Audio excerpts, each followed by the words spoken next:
What's going on, everyone? Welcome back. Today we've got our Week 15 NFL game picks, outright versus the spread, along with our locks of the week. So make sure to tune in if you guys enjoy. Hit that like button and subscribe. Also, give us a follow on Twitter at AllDayPigskin to get access to our thoughts on these games earlier on. Ask us any questions there as well as we get closer to kickoff. And better yet, check us out online at alldaypigskin.com. Sign up for our free newsletter to get access to these game picks early.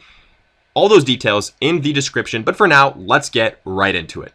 Before getting into our breakdowns, I want to give you guys a quick word from our sponsors at Overlay Fantasy Sports, who are taking DFS to a whole nother level. And I specifically want to highlight their matchup shop function, which is an absolute blast. In fact, we've been using it since the start of the NFL season because, let's face it, betting on the same old Team A versus Team B can get a little bit stale, a little bit boring. Well, that's not even close to being the case with the matchup shop of Overlay Fantasy, as it allows you to bet on individual player matchups, and it's super simple. Just pick whichever player you think will have the higher fantasy performance. And just like a regular bet would work, check out the spreads, do your research, and then win some money. You can bet on pretty much any single sport that you want, whether it's NFL, golf, MLB, etc. All those options are there.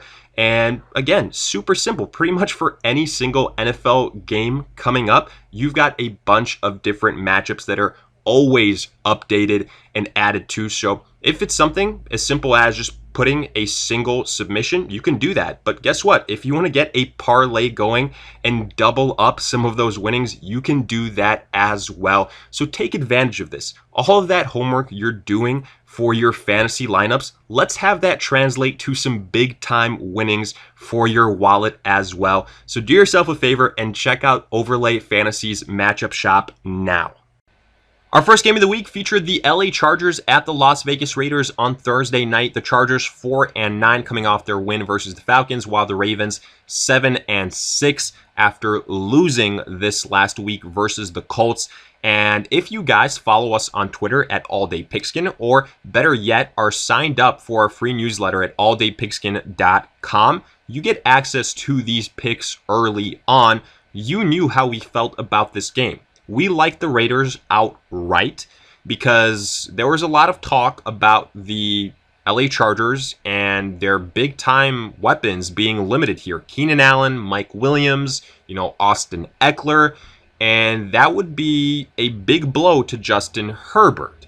On the spread, however, we did say, look, if Keenan Allen and Mike Williams play, then the Chargers are a safe bet here because the Raiders are a team that we think is a little bit overrated, not as good as maybe their record might suggest. And the Chargers usually do a good job of keeping games close, and the Raiders defense not all that great. And for the most part, we got this one right. The Chargers end up winning in overtime, so we hit on the spread. Obviously, the Raiders outright didn't hit, but when you consider that Derek Carr went down early in that game and it had to be Marcus Mariota under center, I think to some degree you get a pass there because offensively a lot of things had to change. Yes, Mariota still had a very good game, but at the end of the day, it's a night and day difference when you have to go out with Derek Carr and then your backup in Mariota. Either way, though, we start out the week at 1-1. Looking at Saturday, we actually have two games, the first of which is the Buffalo Bills at the Denver Broncos. The Bills, 10-3, coming off maybe their biggest win of the year as they took out the Pittsburgh Steelers in a game where they were the better team. While the Broncos, 5-8, also coming off a nice win, taking out the Panthers in one of their highest scoring affairs of the year. But let's not make any mistake about it. Out of these two wins, one was definitely more impressive, and that was definitely the Bills taking out the Pittsburgh Steelers.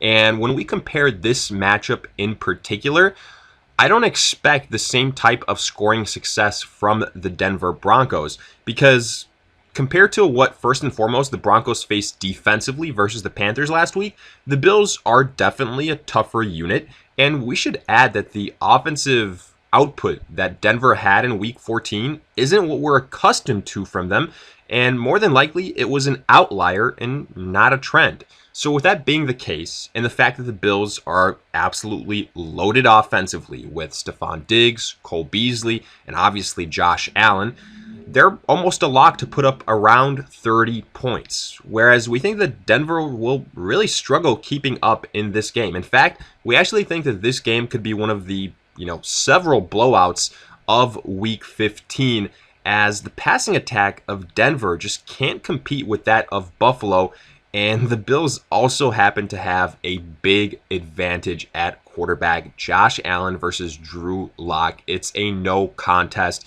Yes, Drew Lock had a positive matchup. It won't be as easy versus this Bills secondary. Maybe this one starts out close, but we fully expect the Bills as the better team pretty much from top to bottom. And, let's be fair, a true contender to pull away late. So I love the Bills here outright. The spread at +6.5.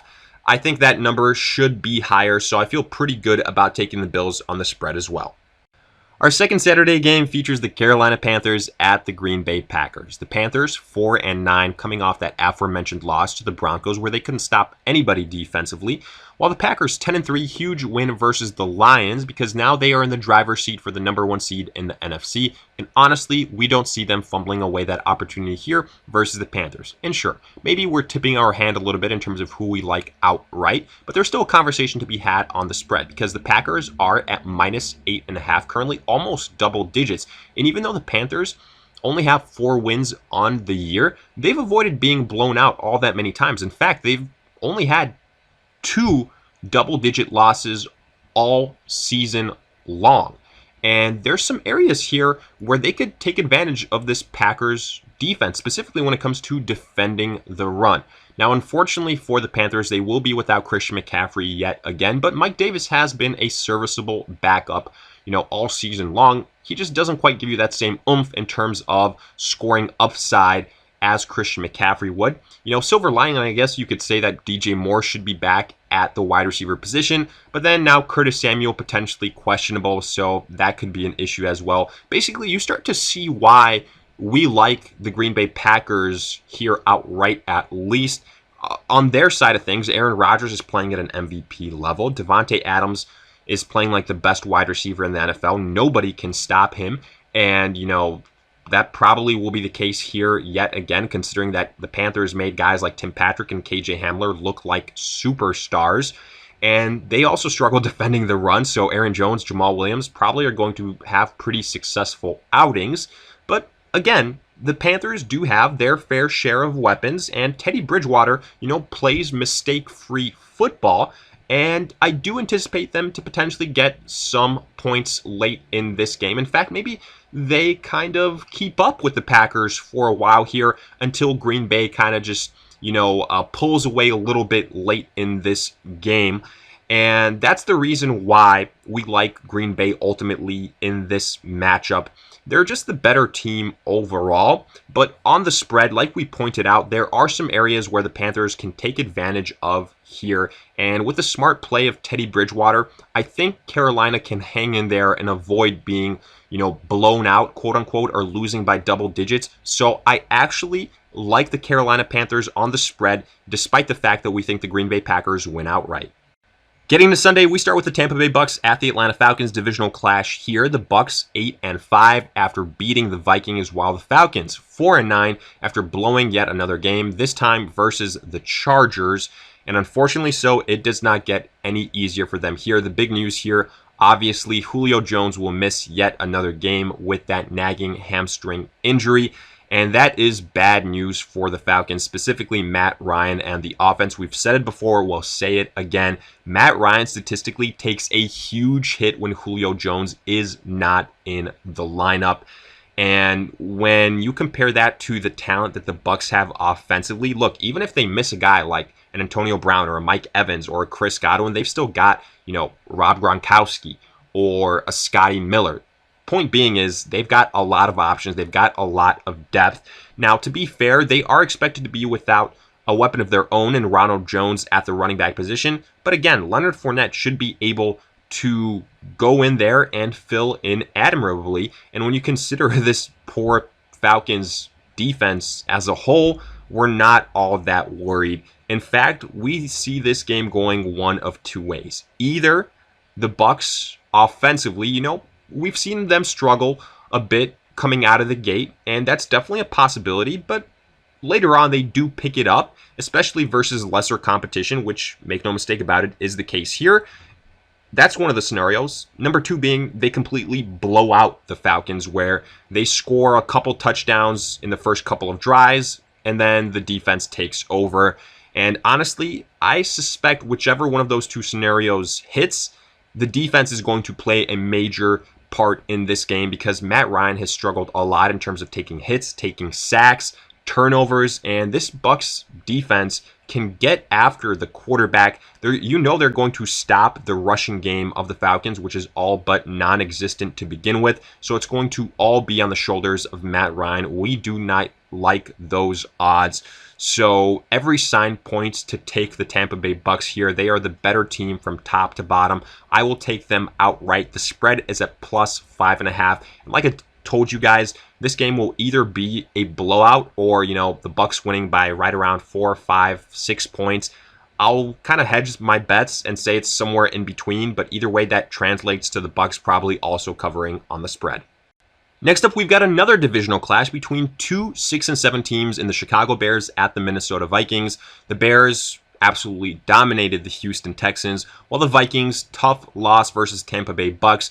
Man, they had huge issues at that kicker position with Dan Bailey. We'll see if it gets sorted out this week, but either way, this game will probably be yet another close contest, because the first meeting a few weeks ago, the Vikings, to be fair, came out victorious, but it was close and low scoring, and this might be a boring prediction, but for the most part, we expect the same type of game flow here. And we continue to say this, but in games where Dalvin Cook isn't all that big of a factor, that's where the Vikings struggle or barely win. And wouldn't you know it, in his career, Cook has averaged close to 5 yards per carry, throughout, but versus the Bears, that number drops to less than 3 yards per carry. The takeaway from this is that the Bears have historically done a very good job of limiting Dalvin Cook. And that's not to say that Minnesota can't win by airing out the football. That's actually exactly what they did last time around. But even then, the game was close throughout, and the Bears were never really out of it. And pair this with the recent success the Bears have had utilizing David Montgomery. And we actually like their chances of an upset in this game. Yes, the Vikings offense has more talent and the better quarterback, but Trubisky will face yet another favorable defensive matchup, and that could be what puts the Bears over the top here.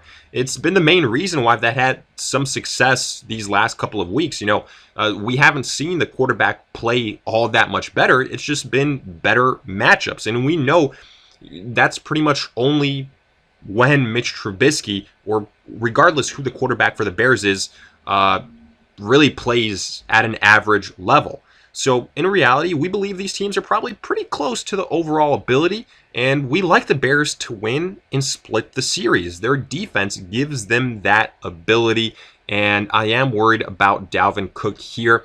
So for that reason, the Vikings might be favored at minus 3.5, but we are going out on a limb, and we're taking the Bears outright and on the spread.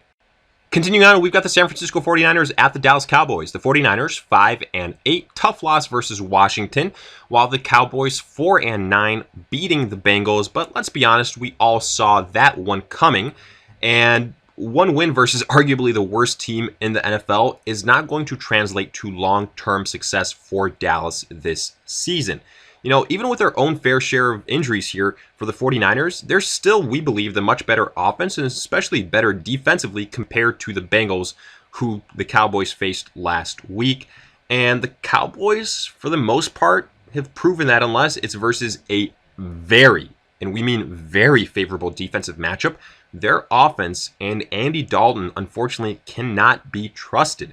For that reason, it's tough for us to go with the Cowboys in this game. And yes, they have plenty of offensive talent, more so than the 49ers, but that's been the case all season, and yet here they sit with only 4 wins. To be fair though, the 49ers aren't much better, as they have an inconsistent and unproven quarterback of their own in Nick Mullins, and a defense that shows up some weeks and then others not so much.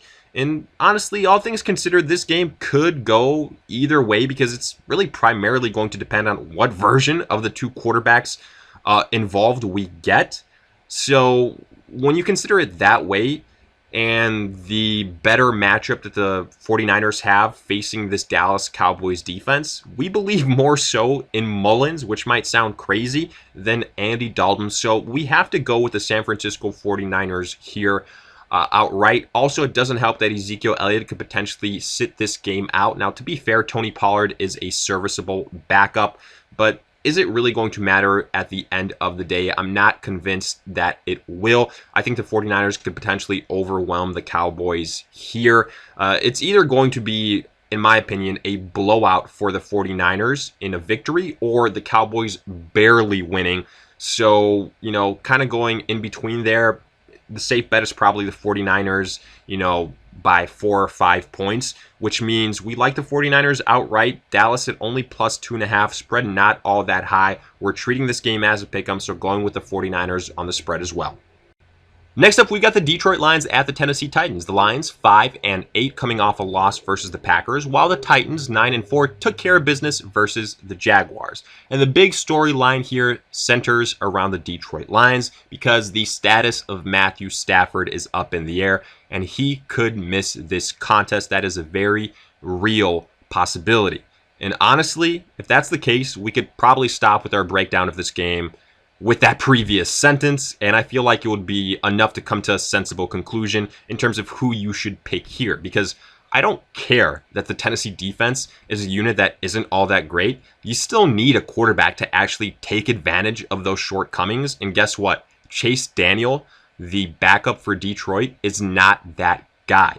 Compound this with the fact that the Detroit defense is even worse than the Titans defense, and this one is all but a wrap. Look, the safe bet here is a big dose of Derrick Henry as the Titans cruise to a win.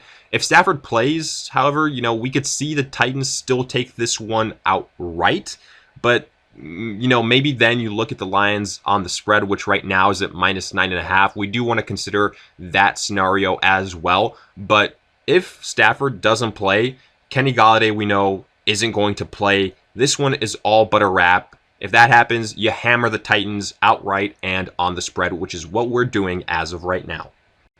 Continuing on, we've got the Houston Texans at the Indianapolis Colts, another divisional clash where the Texans are coming off a game where they were pretty much dominated by the Chicago Bears. They are now 4-9, while the Colts 9-4 after taking care of business versus the Raiders. But we'll say this. This is a game where you should probably throw the record out because only a couple of weeks ago we saw this clash, and that was a game where the Texans might have actually won if it weren't for a late botched snap. So keep that in mind. These divisional clashes, crazy things can happen, and Deshaun Watson is, in that department of ultimate X factor at the quarterback position where he can will his team to at least be competitive. And that's what we anticipate here. We're not going to get too carried away because when we break this game down, other than that advantage at quarterback, the Houston Texans still haven't figured out how to stop the run. And the Colts have seemingly figured out their rushing attack. They've got a great offensive line. They've got a couple of great running backs as well in Jonathan Taylor and Naheem Hines. They've been riding that combo to a lot of success as of late, and I anticipate it continues here. Obviously, the revival of T.Y. Hilton these last couple of weeks has helped. He had a big game versus the Texans the first time they played. I don't see any reason why that wouldn't be the situation here. The Colts do have, a good defense as well. The only area pretty much is the quarterback position here where you could say the Texans have the advantage. But again, Deshaun Watson is so dangerous as a thrower of the football. We're cautiously optimistic that Brendan Cooks returns as well at the wide receiver position to provide some added firepower. Deshaun Watson can get out of a lot of trouble with his legs as well. So we actually think that the Texans keep this one a game. They keep it interesting and make the Colts work for it. Yes, we like the Colts outright. But on the spread, where that number is at minus 7.5 for Indianapolis, I feel like it's a little bit too big. So we are going with the Texans there. Next up, we've got the New England Patriots at the Miami Dolphins. The Patriots 6-7 pretty much got dominated by the Rams, while the Dolphins 8-5. Valiant effort versus the Kansas City Chiefs last week. all things considered, but ultimately they come up short. And if you look at the first time these two teams played all the way back in week 1, it seems like both sides have done a complete 180 since then. That was a game where the Patriots won, but since then the Patriots have collapsed offensively, and Cam Newton looks suspect, to put it lightly, while the Dolphins, they've got a new quarterback and a revitalized defense. Despite this, though, the Dolphins are dealing with a plethora of offensive injuries right now, which could limit their own offensive potential. Mike Gesicki at the tight end position, Devontae Parker. And the result of all of this is that this could be one of the lower scoring games of the week.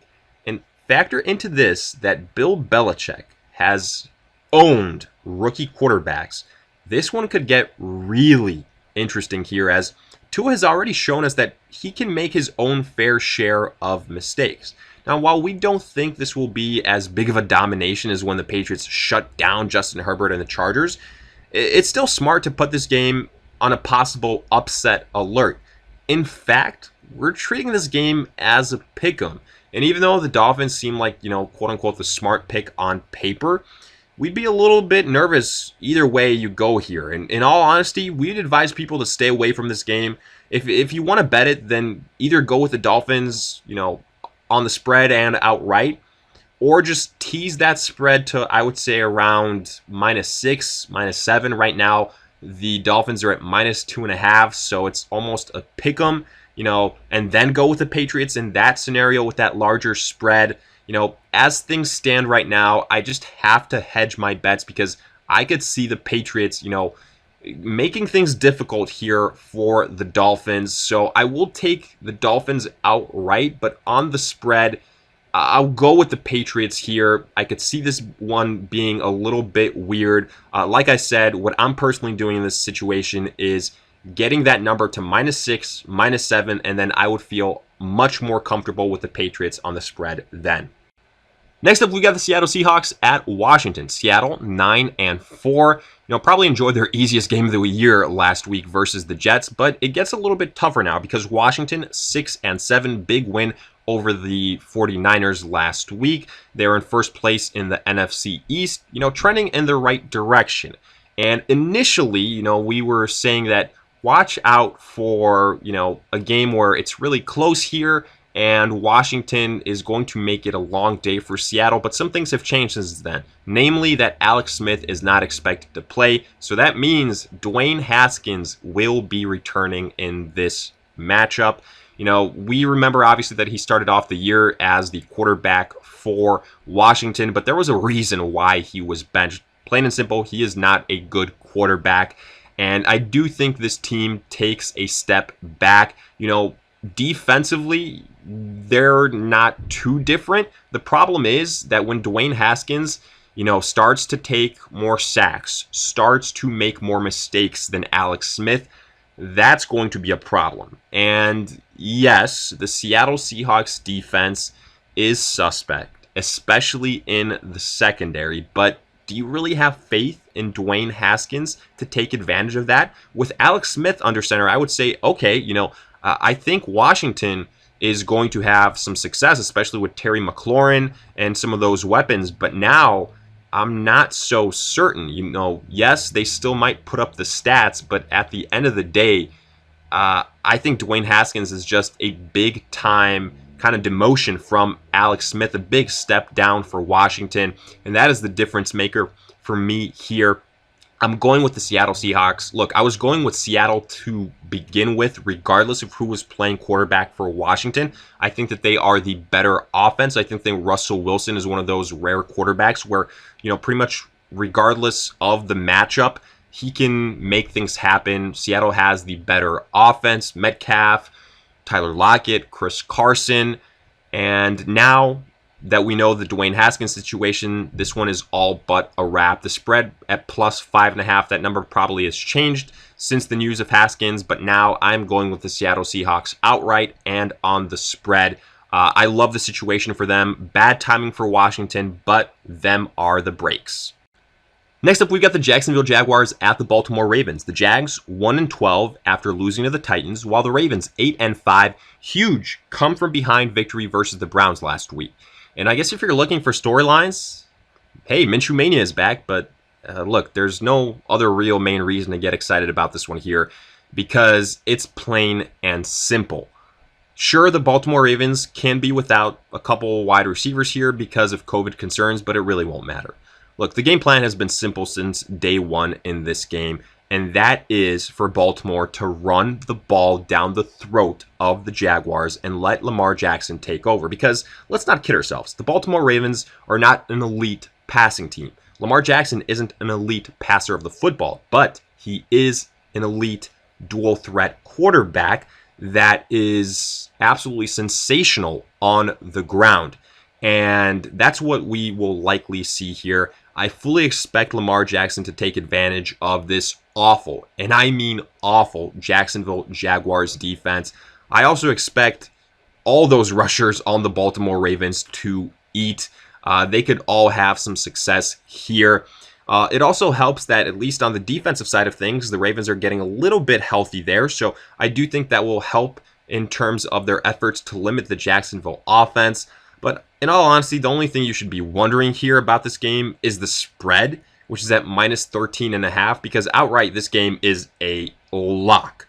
But look, with even almost a 14-point number on the spread, we still like Baltimore here since we think this rushing success will be too much and just simply overwhelm the Jaguars. I expect maybe the best game of the year from Lamar Jackson here. This one is going the way of the Baltimore Ravens outright and on the spread.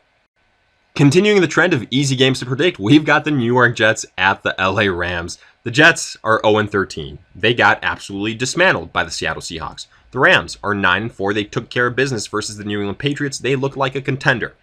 And look, if you thought the Ravens were a lock to win this week, then you gotta love the Rams, as this one is going to be a bloodbath. Simply put, this is an awful matchup for the Jets in every sense of the word. If you thought last week versus Seattle was bad, then don't look now, because this Ram offense can have just as much success, and better yet, their defense is no joke.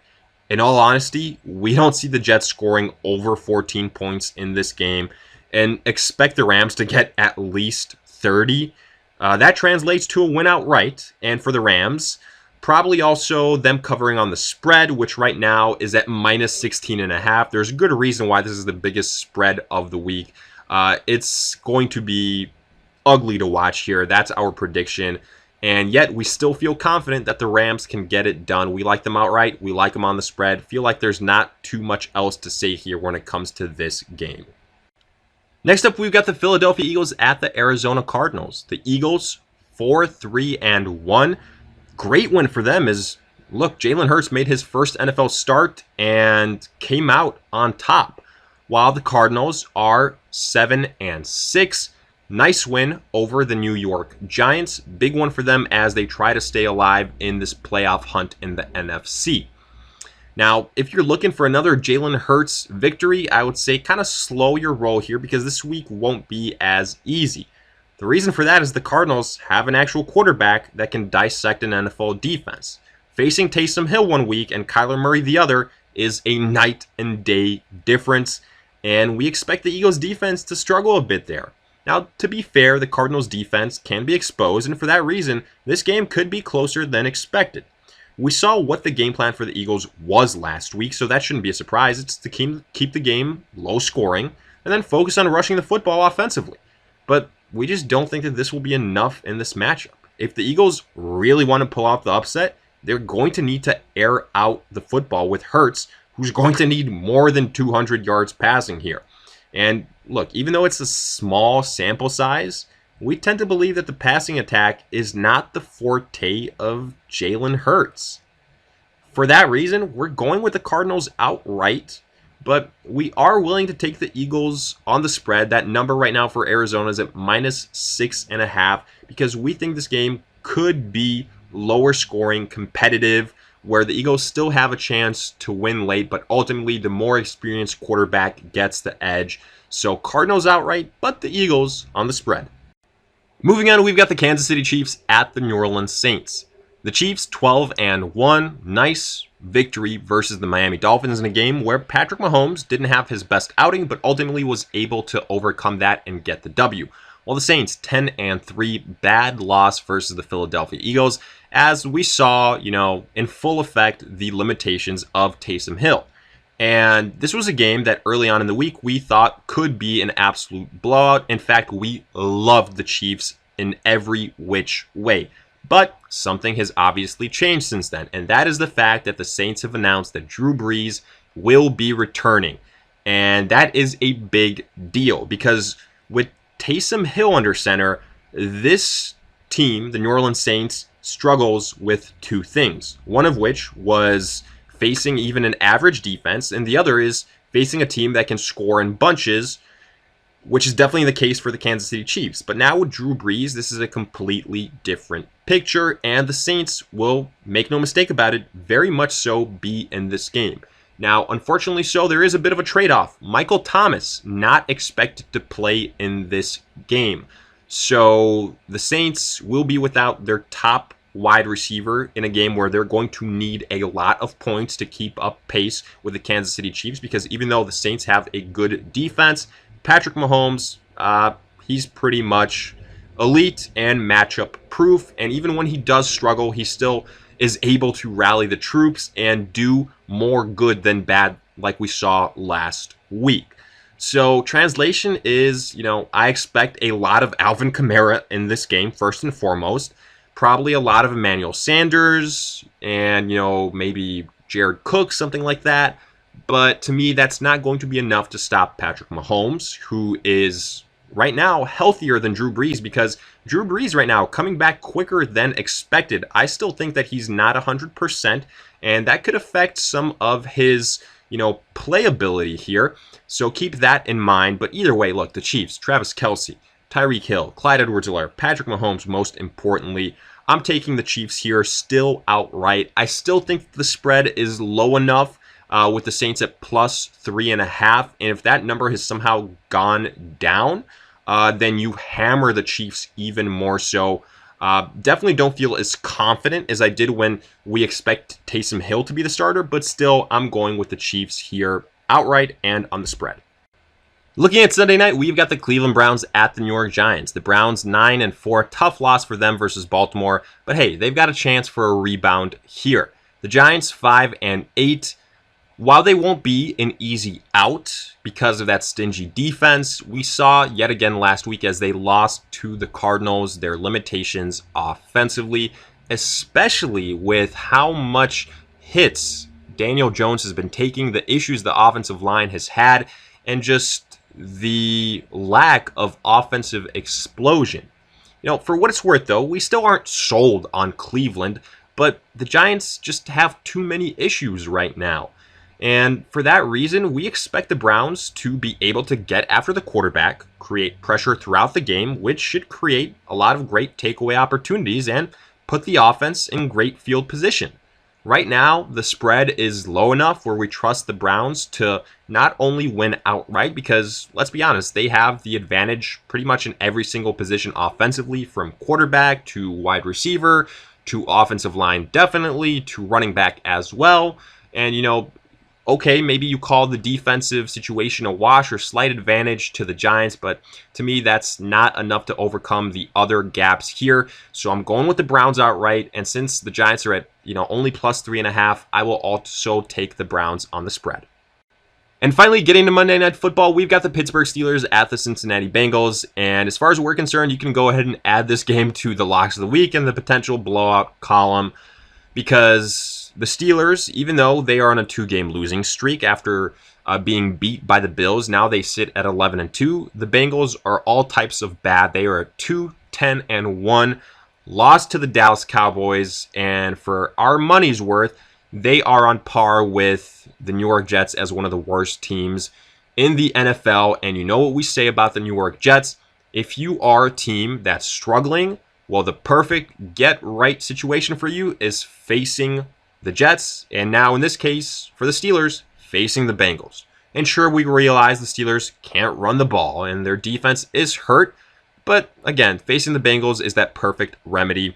We expect a lot of success from the passing attack of Pittsburgh in this game, and the usual struggles from the Cincinnati Bengals offensively. It's simple. Unfortunately, without Joe Burrow, the Bengals don't have a chance, and you better believe that the Steelers will take advantage of this gift. We love the Steelers outright. The spread at plus 12.5. We think the Steelers defense dominates here, and the Bengals really struggle scoring. So the Steelers, probably put up anywhere between 20 to 30 points. I think it's a safe bet that the Steelers can also cover on the spread here. So with that, we wrap up our pick'ems. Now looking at our locks of the week, let's start with the Buffalo Bills at the Denver Broncos. I think this one is simple. The Bills are the much better offense. This defense is better than what the Broncos faced last week versus Carolina, and the Broncos aren't all that high scoring of a team offensively. I will take the Bills in this game. Next up, we've got the Green Bay Packers facing the Carolina Panthers at Lambeau. I will take the Packers here. Yes, this game could be close, but the Packers are the better team from top to bottom. Aaron Rodgers playing like an MVP. Nobody is stopping Devontae Adams. Panthers without Christian McCaffrey. Give me the Packers. Next up, Detroit at the Tennessee Titans. Especially if Matthew Stafford doesn't play, this one is all but a wrap. Tennessee Titans, Derrick Henry, awful Detroit Lions defense. That's all you need to know here. Afterwards, Jacksonville at the Ravens. Give me the Baltimore Ravens all day long. I suspect Lamar Jackson will run down the throat of the Jacksonville Jaguars and potentially his best game of the year. Next up, New York Jets at the LA Rams. Give me the LA Rams by a billion. This is an awful matchup for the Jets. It's going to be a bloodbath. LA Rams all day long. And finally, Pittsburgh Steelers at the Cincinnati Bengals. The Cincinnati Bengals are on par with the New York Jets as bad NFL teams are concerned. Give me the Steelers here in a perfect bounce back situation. So with that, we wrap up our Week 15 NFL game picks, outright versus the spread, along with our locks of the week. And as always, let us hear it in the comment section, along with any other questions you guys might have. We will do our best to answer them. If you enjoyed, hit that like button, subscribe. Also, give us a follow on Twitter at AllDayPigskin to continue interacting with us as we get closer to kickoff. We make sure to answer all of the questions we receive there as well. And better yet, check us out online at alldaypigskin.com. Sign up for a free newsletter and you will get access to these picks early before they go live. All those details in the description. But for now, we'll see you guys in future videos.